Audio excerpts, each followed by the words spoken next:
The arm that holds the number plate, that was the first thing that had to go. Now some people keep them stock and that's fine, nothing wrong with that if that's your preference, but for me I had to get a tail tidy on there, because let's be honest, the arm looks shit.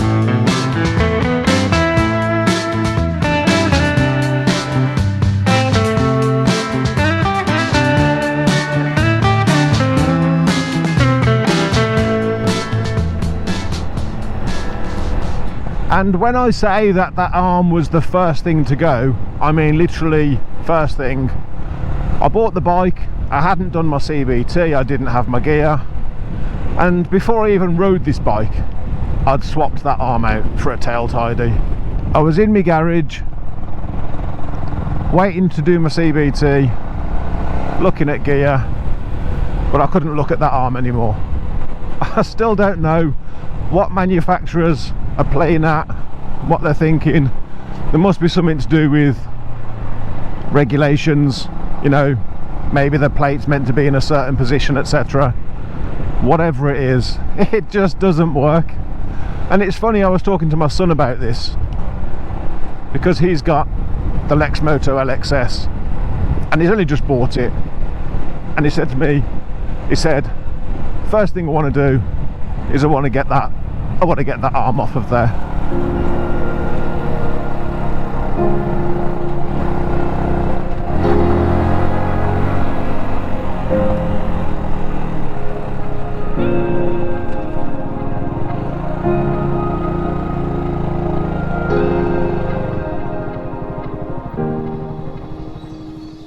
And that's one of the things about modifying your bike. It's such an individual thing, a personal thing even. You know, what one person likes, the next person doesn't. You know, you may put a modification on a bike that you absolutely love, and when you come to sell the bike, the new owner promptly reverts that because it is such a personal thing. This particular tail tidy is made by a company called Evotech, and it doesn't hug the tail right to the top like most. As you can see, it comes off of the tail slightly there. Brilliant angle for the plate though, absolutely brilliant.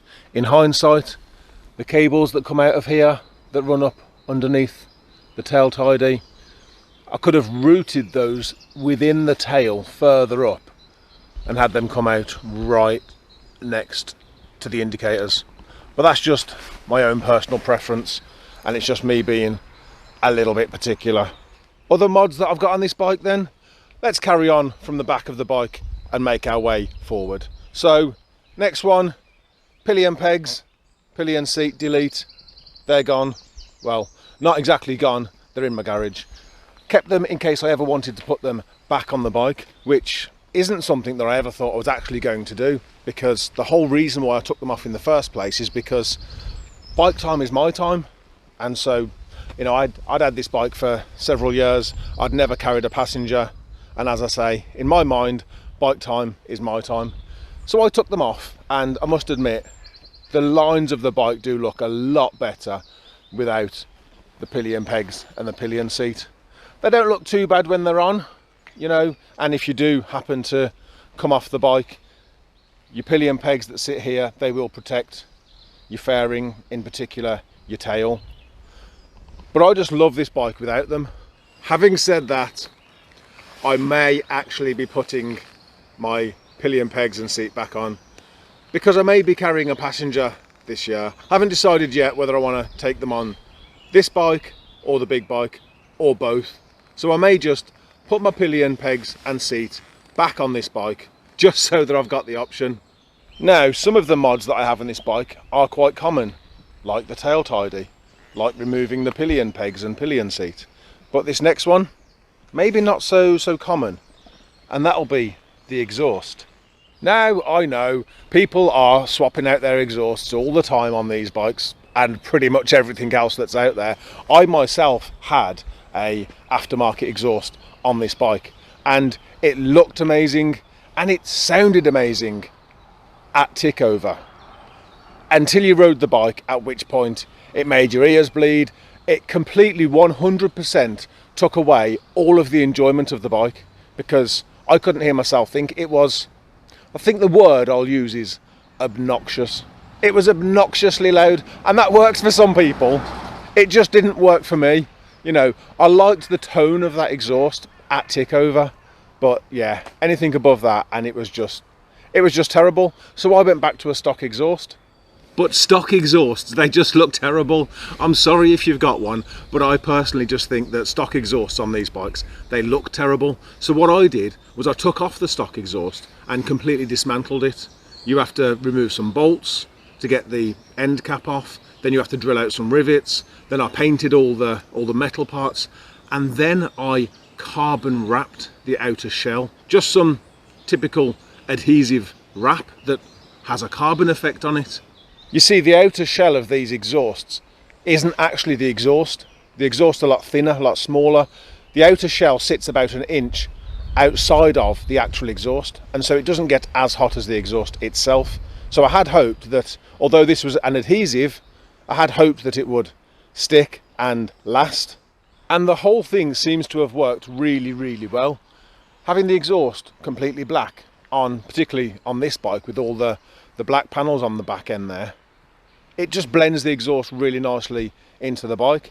And I did this job 4 years ago, and the only thing now that's starting to show up is a little bit of peeling towards the back there, which after 4 years I can't complain about. Moving forward then, and we have the yoke protector. Let's just remove the key there. We have this carbon effect yoke protector, and that was 3.5 years ago that I did that as well, and that was because the yoke itself, the paint, was looking pretty terrible, so I had to repaint that. Bought myself a carbon yoke protector off of eBay, £8, £2 postage, tenner. You know, been on there 3.5 years, absolutely brilliant. And then there's the clip-ons.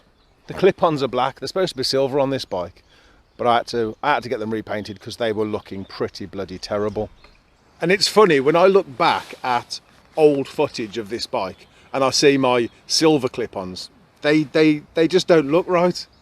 And not just because they're silver. They did look terrible as well. The paint was flaking, etc. But seeing silver clip-ons on this bike, it just doesn't work for me anymore. And that's because everything else up front is black, including, of course, the screen, which personally I wouldn't buy this brand again because the fit wasn't brilliant, but it looks good. You know, it looks good from 6 feet away, but when you get up close and you see just how far behind the panel that this one actually sits, it's probably a better one out there, but you get what you pay for. It was reasonably priced, so you really do get what you pay for. But I had to have some kind of dark screen. Once I'd passed my test, and I didn't need the L plate on the front, because of course I did have a stock screen on this, you know, completely clear with an L plate. But once that L plate was done, I had to get myself a black screen. Well, that's it for mods on this bike, at least for now anyway. Does that mean that I've got some other modifications that I plan to do in the future?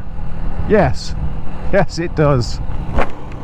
I have half a dozen additional mods that I plan to do on this bike in the future, and I will do those gradually over time. I'm not in a rush to do any of these things. I may even make a video talking about my future plans for modifying this bike.